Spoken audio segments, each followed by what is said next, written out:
digandeng tangan kekasihnya, dirangkul pundaknya. Ini anak laki tidak tahu ibunya kayak diiris-iris jantungnya. Dia lihat tangannya yang keriput, ya Allah. Udah berapa lama tangan ini nggak dibawa sama anak ini?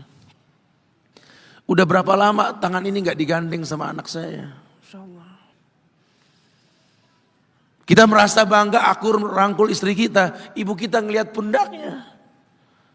Udah berapa lama pundak ini nggak dirangkul seperti itu, ya Allah.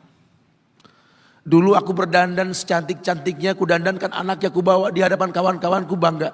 Look at my son. Oh, lihat anakku. Tapi dia tidak pernah berdandan rapi membawa aku ke hadapan teman-temannya. Lihatlah ibuku. Ibunya sudah kebayang, ya Allah, ini anak bakal minta nikah sebentar lagi. Yang wajar kalau orang nanam pohon pengen metik buah, wajar.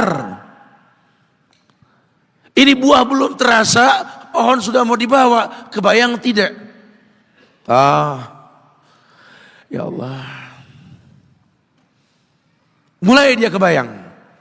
Sehingga rasa-rasa seperti ini menjadi tumpukan rasa di hati orang tua kita. Yang nanti pada akhirnya dia pun bakal kembali ke hadirat Allah. Kita pun bakal kembali ke Allah, betul? Sementara yang namanya kemuliaan datang dengan cara sabab yang benar. Ridallah fi ridal walidain wa sukhtullah fi sukhtil walidain. Ridha ya Allah ada di ridha orang tua, murkanya pun sama. Islam memandang semua yang namanya ibadah, kalau landasannya betul, ujungnya itu surga. Tidak ada yang takut dengan kematian orang Islam ini.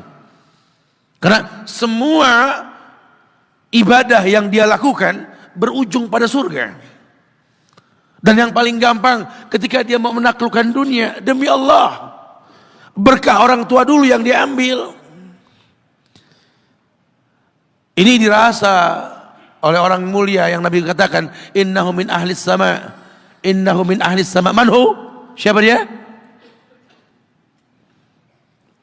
Sahabat manusia yang pernah hidup zaman sahabat, tapi nggak ketemu Rasul, yang bernama Uwais Al-Qarni. Pernah dengar nama ini? Uwais Al-Qarni, pemuda miskin pengembala kambing di negeri Yaman. Padang tandus yang dia tinggal di situ, yang dia kesampingkan hidupnya untuk ibunya. Untuk ibunya. Tidaklah terucap kalimat satu yang ingin ibunya pengen, kecuali Uwais pasti akan melakukannya, apapun, dan ibunya cacat. Apa kata Uwais? Tidak akan pernah terlontar kata dari mulut ibuku kecuali kan kulakukan yang dia inginkan. Masya Allah. Kalau kita mau bicara ini nih, karena kita mau bicara maut yang orang tua kita, entah mungkin kapan. Ibunya cacat dan dia menomorduakan diri, yang penting orang tuanya dulu. Hingga satu waktu ibunya berkata, wahai Uwais,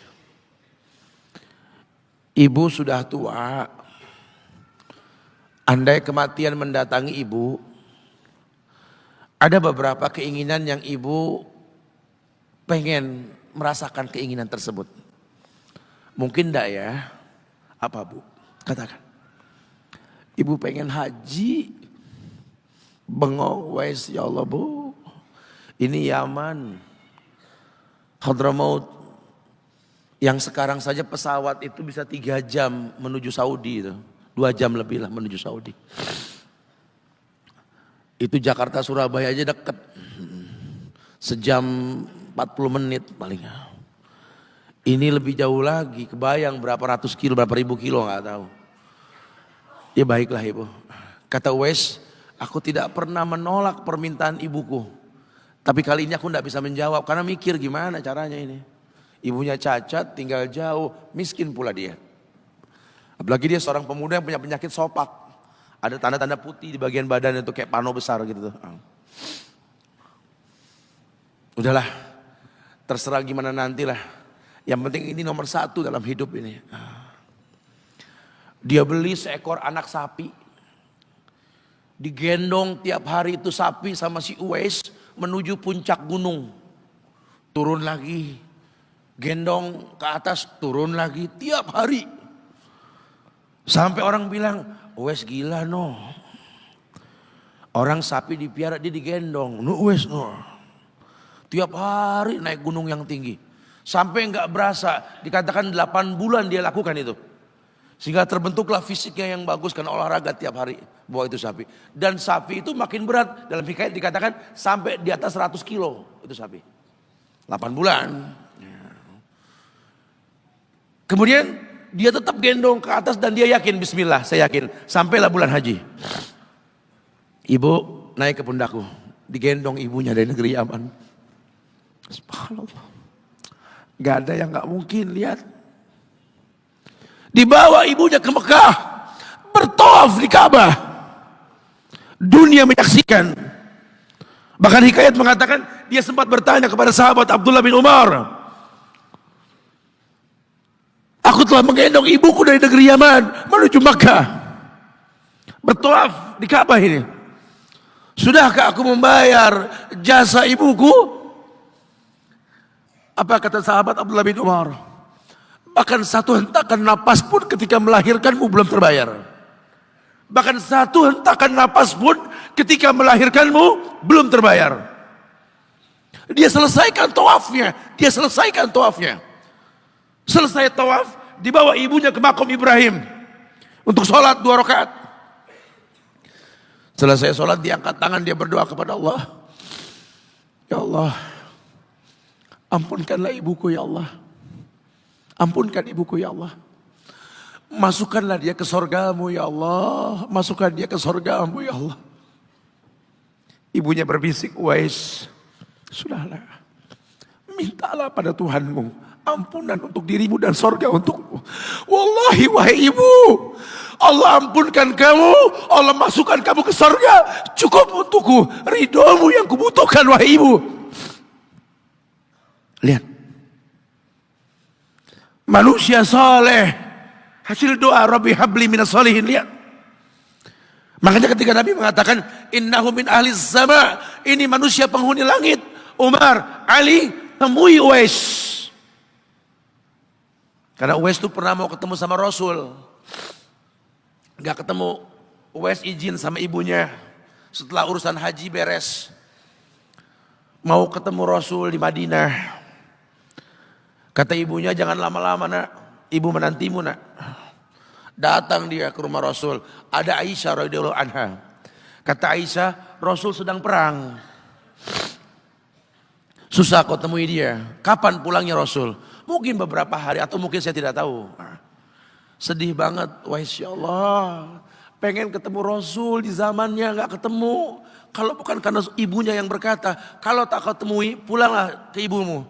Karena ibunya menanti, mau gak mau dia tinggalkan itu rumah Rasul. Kalau ibunya gak ada mungkin dia tongkrongi itu. Dia ingat ibunya menanti. Dia tidak ingin orang tuanya mengeluh, lihat. Maka ketika ibunya meninggal, dia baru bisa keluar mengikuti rombongan Yaman ke Syam. Disitulah dia berjumpa dengan Umar ibn Khattab. Rombongan Yaman, betul. Kata Umar, apakah ada seorang pemuda di antara kalian yang bernama Uwais? Blongo dong Uwais. Saya khalifah saya. Umar ngelihat ada tanda putih di bagian lengannya. Kenapa? Karena ketika dia berdoa minta yang terbaik buat ibunya, penyakit sopaknya hilang. Allah sisakan di bagian lengannya putih sedikit. Itu sebagai tanda yang Rasul mengatakan cirinya anak muda ini punya tanda sopak di bagian tangannya. Masya Allah. Kamu Uwais, ya Rasul pernah kirim salam. Kamu tuh penghuni langit, jaga walisan khalifah. Jangan orang ada yang tahu siapa saya. Mohonkan istighfar kepada Allah buat kami. Wahai khalifah, kau yang lebih layak untuk beristighfar untukku. Manusia biasa, tidak. Rasul merekomendasikan kamu. Berdoalah pada Allah untuk kami baik. Setelah aku berdoa, anggaplah aku sudah tiada. Merendah. Manusia yang mengerti tercipta untuk beribadah. Lihat, kalau Uwais mengangkat tangan ke langit, langit bergetar. Apalagi cuma pekerjaan. Apalagi cuma perusahaan kecil yang kita punya. Apalagi coba usaha-usaha kerental-kerentil yang kita usahakan. Ya Allah, ambil semua hartaku, ambil ya Allah, ambil semua titipanmu ini, ambil ya Allah. Tapi tolong jangan ambil kasihku pada kedua orang tuaku, ya Allah, itu kebenaran. Apa artinya hidup tanpa ridho mereka?